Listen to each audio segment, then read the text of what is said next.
Hello and welcome back to the WatchGecko YouTube channel and another weekly instalment of Time to Unwind. So what are we going through today, Tim? So today we wanted to cover quite an interesting topic, which is basically, should you buy watches for an investment rather than the emotional value, or just generally just the idea of buying watches solely for investment purposes.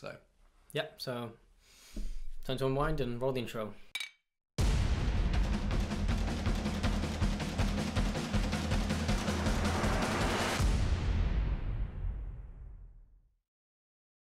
Okay, so you've written an article on this recently, haven't you? Yeah, so we basically went over affordable watches that would be good for an investment. Right. So I suppose probably the first thing to cover is that we're not experts in this. It's kind of just Definitely. Our thoughts on it. There are definitely people out there who will be more qualified to, if this is really is something you want to do. And do not take our thoughts as gospel truth. Yeah, this is just our personal opinions and our stance on emotional versus investment in the watch community. Yeah, so probably the first thing to cover is that you need to be really careful when buying watches, just for investments. There can be some things which sound like a really good idea and like a really good investment, but if you're not sure on that, if you maybe get a watch which is a Frankenstein watch, or just is incorrect in general, maybe it's just a really good fake, then especially going into the pre-owned market, you've got to be really careful, and you've also got to weigh up, you might be going into the investment field because you want something to invest your money into and you like watches, but you've also got to think, what else could you invest your money into? There's obviously property and other things that are more stable of an investment than that. And obviously, with watches, if you buy secondhand, you can get stung, even if you can do, even if you think not. And definitely with the market fluctuates a lot. With the whole Swiss industry, has been kind of toppled once before, and it's not to say that it can't again. Yeah, definitely. I mean, so probably one of the things on that similar topic is to go for something which is not a guarantee, but maybe something which you can not necessarily make money on, but you can would hold value. And for that would essentially any Rolex, really. I think so. Obviously the big ones like the Submariner, the Datejust, Daytonas. And definitely more of like the special models, so like the Submariner Hulk version, the green dialed and bezeled Submariner is what, like £7,000? I think it's even more. I know the Kermit's actually, I think they're both around like 10 grand or something crazy. Yeah, second hand, you might wait on the waiting list for a year or two, but as soon as you buy that and you walk out the store, it's technically worth more money because you can charge more because there's more of a demand. Or like the demand is that Rolex can't or don't want to keep up with. So if you own one of those pieces, it can only really appreciate in value unless something major happened. But I think for the staple brands, if you're thinking about investment like Rolexes and Patek Philippe's, maybe APs and stuff like that, is that's kind of what you need to look for. So similar to that would be like vintage Tudor. Obviously nowadays we start to see Tudor kind of go in their own way. In their styling, and they're kind of moving slightly more away from Rolex, which I think is quite nice to see. But there's some certain vintage models, or models in general actually, that I think over time their price is going to increase. Obviously we see it with like the likes of the Tudor Submariner and stuff, which are sometimes trading, if not the same, to vintage subs, or what vintage subs were trading a few years ago and stuff. So they're scarcity growing as well. So if you can find a model that is coveted and is quite cool and it hasn't been made in massive batches, then it should always retain its value, because if someone wants it and it's really hard to find, you have to pay a premium. And the thing is, once people get more knowledge that those models exist over the years, all you need is a bit of talk online, and then that's something that's like a really coveted, desirable model.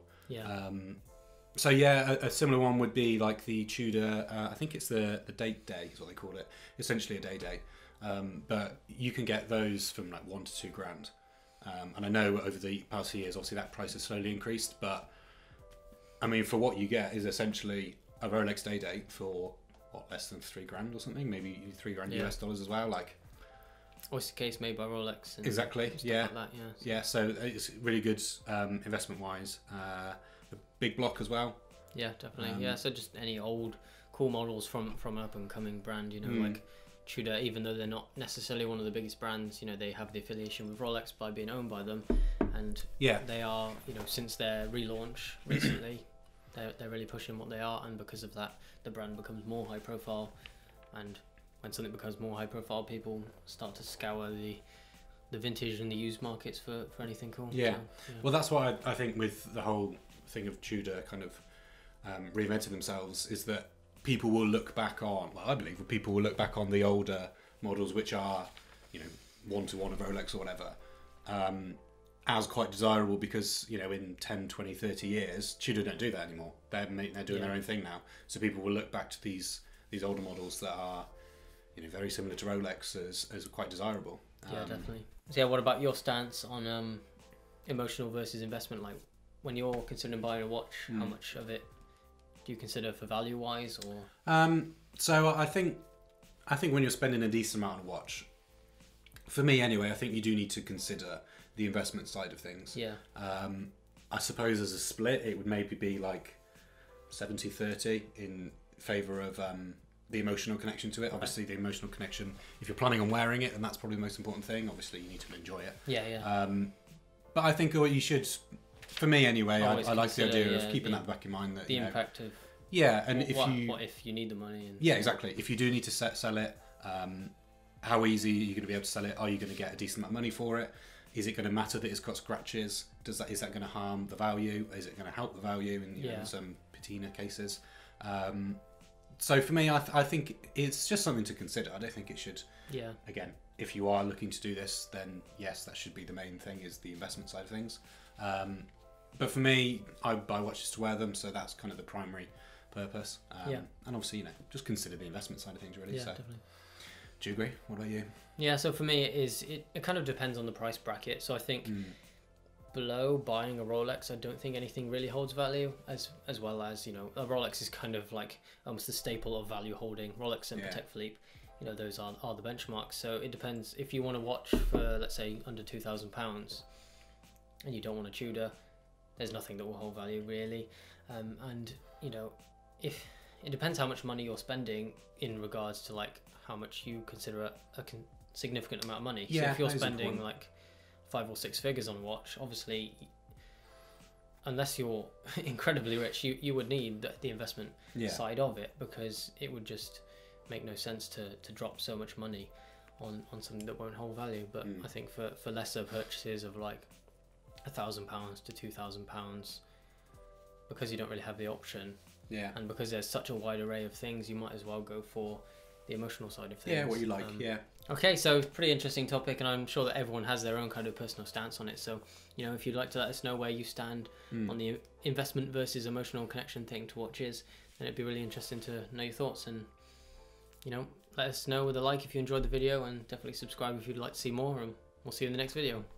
Okay, so you've written an article on this recently, haven't you? Yeah. That's cool. Go check it out, and we'll see you in the next video.